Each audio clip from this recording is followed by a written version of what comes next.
તમે જુઓ કે ભાઈ જેટલા પણ આજે સક્સેસફુલ માણસો છે તો એ કેવી રીતના પોતાના પૈસાનું આયોજન કરે છે, રાઈટ? તો એના તબક્કા કેટલા, એના સ્ટેજીસ કેટલા, એના સ્ટેપ્સ કેટલા, તો એના ટોટલ 5 સ્ટેપ છે અને એને આપણે કહીએ મની પિરામિડ. ઓકે. હવે મની પિરામિડ એટલે શું? તો સૌથી પહેલા સમજો કે ભાઈ આપણે આટલું વાતો કરી એનું આપણે કહીએ તો એને બહુ ડિટેલમાં જો સમજીએ આપણે તો સૌથી પહેલા મારી લાઈફમાં આવે છે ઇન્કમ. બરાબર છે? તો પિરામિડમાં સૌથી છેલ્લે જો મારે લખવું હોય, પહેલા લખવું હોય, પહેલું લખીને તો કહે ઇન્કમ, જે આપણો બેઝ છે. બેઝ છે. તો હવે ઇન્કમ જે છે તો ઇન્કમ મારે વધારતા રહેવાની છે. તો એને આપણે કહીએ અર્નિંગ સ્કિલ ઉપર મારે કામ કરવાનું છે. અને તમે જે પણ કમાઓ છો સાહેબ, 10,000 કમાઓ છો આજે મહિનાના, તો તમારે એના 5% આજે તમારે એના અર્નિંગ માટે તમારે ઇન્વેસ્ટ કરવાના છે. તો તમને 5% કેટલા થયા? 500 રૂપિયા. તો મહિનાના 500 રૂપિયાનું તમારે બજેટ રાખવાનું છે. કોઈ બુક લેવાનું, સમજો તમે ધનનું વાવેતરની બુક લીધી, અથવા તમે મની સાયકોલોજીની બુક લીધી, અથવા તમે રિચ ડેડ પુઅર ડેડની બુક લીધી, અથવા તમે 500 રૂપિયાનું ઉર્મી પર જઈને કોઈ પ્રોગ્રામ તમે લીધો, તો તમે 500 રૂપિયા એ તમારે મારી અર્નિંગ સ્કિલને હું કેવી રીતના વધારું. તો તમારે એ જ જોવાનું છે કે મારી ઇન્કમ કેવી રીતના વધતી જાય, મારી ઇન્કમ કેવી રીતના વધતી જાય. જે આપણે આગળ જોયું કે 25% તો મારે ઇન્કમ વધારવી જ છે ને. એ કંઈ લખી લ્યો તમે અહીંયા આગળ, ટેટુ બનાવી નાખો કે મારે 25% મારી ઇન્કમ વધવી જોઈએ ને એના માટે જે કરવું પડશે એ હું કરીશ. મારા છોકરાની બાજુમાં બેસીને હું ભણીશ, પણ એ ભણવું બહુ જરૂરી છે મારે. તો પહેલો સ્ટેપ થઈ ગયો ઇન્કમ, બરાબર. હવે બીજો સ્ટેપ થાય છે પ્રોટેક્શન. હવે સૌથી પહેલા તમારી લાઈફમાં આવવું જોઈએ મેડિક્લેમ. અને મેડિક્લેમમાં 12 વસ્તુ તમારે ધ્યાનમાં રાખવાની.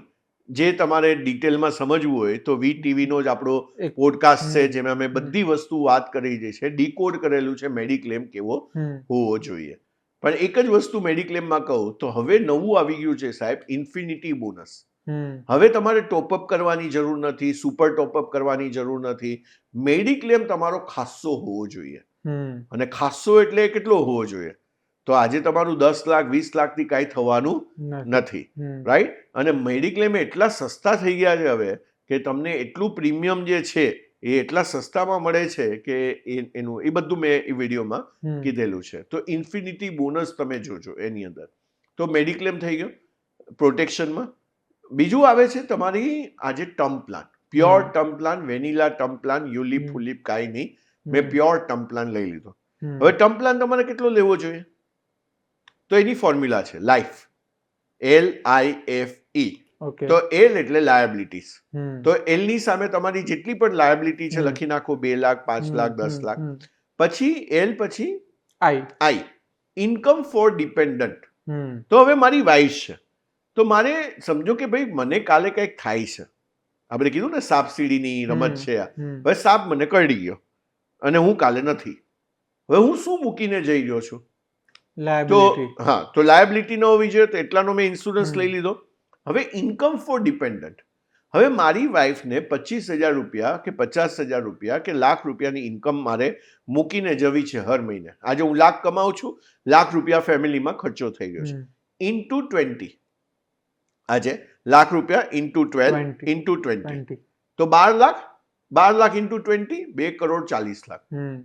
તો મારી લાખ રૂપિયાની સમજો કે એક્સપેન્સ છે હર મહિને, તો મારે 2,40,00,000 રૂપિયા જો હું ટર્મ પ્લાન કરીને જાઉં છું તો મારી ફેમિલીને પાછળ વિચારવાની જરૂર નથી. ઇમોશનલી હેરાન થશે પણ ફાઇનાન્શિયલી હેરાન નહીં થાય. તો આ થઈ ગયો એનું I, બરાબર. પછી F એટલે ફ્યુચર ગોલ. તો મારું એક બાળક છે, તો એનું મોટા કરવામાં જો 50 લાખ રૂપિયા લાગતા હોય તો 50 લાખનો ટર્મ પ્લાન બીજો હોવો જોઈએ. અને E એટલે ઇમરજન્સી ફંડ. તો મારી પાસે 6 મહિનાનું ઇમરજન્સી ફંડ મિનિમમ હોવું જોઈએ. તો આ થઈ ગયું મારી આટલી લાયબિલિટીઝ. તો આવી રીતના આવી રીતના તો આ પેલા 2 વસ્તુ તો તમારે કરી જ લેવાના. એને અમે કહીએ છીએ ફાઇનાન્શિયલ બોડીગાર્ડ. તો તમારા પોર્ટફોલિયોની આજુબાજુમાં આવા બોડીગાર્ડ ગોઠવી દેવાની. તો મેં પ્રોટેક્શન કરી લીધું. એટલે જે પણ વસ્તુ મારા માટે ઇમ્પોર્ટન્ટ છે એને મેં પ્રોટેક્ટ કરી લીધી. જ્યાં મને પોટેન્શિયલ છે લોસ થવાનું, પ્રોબેબિલિટી ઓફ ધ લોસ કહીએ, એને મેં સેફ કરી. તો આ 2 વસ્તુથી હવે મારે સેફ ગ્રોથમાં નાખવાના પૈસા. હું લિમિટેડ રિસ્ક અથવા મારે રિસ્ક નથી લેવું તો મારે એમાં પૈસા રોકવાના જ. ફોર એક્ઝામ્પલ, મેં એફડી કરી લીધી, મેં પોસ્ટ ઓફિસમાં પૈસા નાખી દીધા, મેં કોઈ બોન્ડ લઈ લીધા, બરાબર? તો મારે એવી રીતના સેફ ગ્રોથ થવો મારો જોઈએ. અથવા મારી પાસે 10 વર્ષ છે, 12 વર્ષ છે, 15 વર્ષ, તો મેં એવી રીતના. પછી મારે આવે છે ગ્રોથ વિથ રિસ્ક, કે હવે હું રિસ્ક લેવા તૈયાર છું. અને છેલ્લું આવે છે સ્પેક્યુલેશન. હવે તમે જુઓ કે આજે તમે આપણે જોઈએ છે શાર્ક ટેન્ક જુએ છે અને ત્યાં બધા શાર્ક બેઠા હોય છે. એ આજે રિસ્ક ક્યારે લે છે? સારી પ્રોડક્ટ જોઈને. રિસ્ક ક્યારે લે છે? કે જ્યારે એને આ 4 સ્ટેજમાંથી બહાર નીકળીને 5મા સ્ટેજ સુધી પહોંચી ગયા છે. તો એનું સ્પેક્યુલેશન કેટલું છે? આટલું. આ પિરામિડ જે છે એમાં 4 સ્ટેપને પાર કર્યા પછી આ 5મું સ્ટેપ છે, સૌથી ઓછું. તો આટલું એ 50 લાખનું રિસ્ક લે છે, 1 કરોડનું રિસ્ક લે છે, 5 કરોડનું રિસ્ક લે છે. એની પાછળ આખો બેઝ બનેલો છે. એટલે રિસ્ક સૌથી ઓછું છે. પણ આજે શું થાય છે કે ભાઈ હવે સમજો કે ભાઈ આપણે એક એક્ઝામ્પલ હમણાં કેબીસી નું જોયું, હવે એને 5 કરોડનું રિસ્ક લઈ લીધું કદાચ, તો નીચે કોઈ બેઝ બનાવ્યો જ નથી, તો આજે કાંઈ નથી, તો આજે એ ઝીરો થઈ ગયા. તો આપણે એ ભૂલો નથી કરવાની. આપણે ફાઇનાન્શિયલ પિરામિડના ફરીથી જોઈ લઈએ. પ્રોટેક્શન હોવું જોઈએ. મારી પાસે સૌથી પહેલા તો ઇન્કમ, પછી પ્રોટેક્શન, પછી મારે રિસ્ક ફ્રી ગ્રોથ, પછી ગ્રોથ વિથ રિસ્ક, અને પછી સ્પેક્યુલેશન. હવે આવી રીતના હું પિરામિડ બનાવીશ તો પિરામિડ કોઈ દિવસ પડવાનું નથી. અને મને સ્પેક્યુલેશનમાં કોઈ નુકસાન થઈ ગયું તો મારી પાસે આટલો મોટો બેઝ છે. બરાબર. પણ હવે સર આ બેઝ બનાવવા માટે પણ સૌથી પ્રાયોરિટીની વસ્તુ કઈ? મતલબ હું ફરી ત્યાં પહોંચવા માંગુ છું જ્યાંથી આપણે શરૂ કર્યું હતું, કે બચત જ નથી થતી. આપણે વચ્ચે શીખ્યા કે ગમે તેમ કરીને પૈસા તો બચાવવાના જ છે, પછી એને સ્ટેપ અપ કરવાના છે, એને એસઆઈપી કરવાની છે, સમયાંતરે એસઆઈપી વધારવાની છે, અને ફાઇનાન્શિયલ એડવાઇઝરની સાથે મળીને સૌથી પહેલું તો કામ બજેટિંગ કરવાનું છે. તમે હવે આજે શું કરવાનું ચાલુ કરો, તમારી જે પણ ઇન્કમ છે તમે એના નીચે એવરી ડે ના ખર્ચા લખવાનું ચાલુ કરી દો. અને આ પેટર્ન આપણે 3 મહિના સુધી ફોલો કરવાની છે, કે હર મહિને મારા પૈસા ક્યાં ખર્ચો થાય છે, ક્યાં જાય છે, તો આપણને ખબર પડશે લીકેજ ક્યાં છે. ઓકે. આપણને ખબર પડશે કે ભાઈ મારો ફાલતુ ખર્ચો ક્યાં થઈ ગયો છે. આપણને ખબર પડશે હું ક્યાં બચાવી શકું છું, એમાં કયા વસ્તુઓ આજે મારા ખર્ચાની જરૂર નથી, ખોટા ખર્ચા છે, નકામા ખર્ચા છે.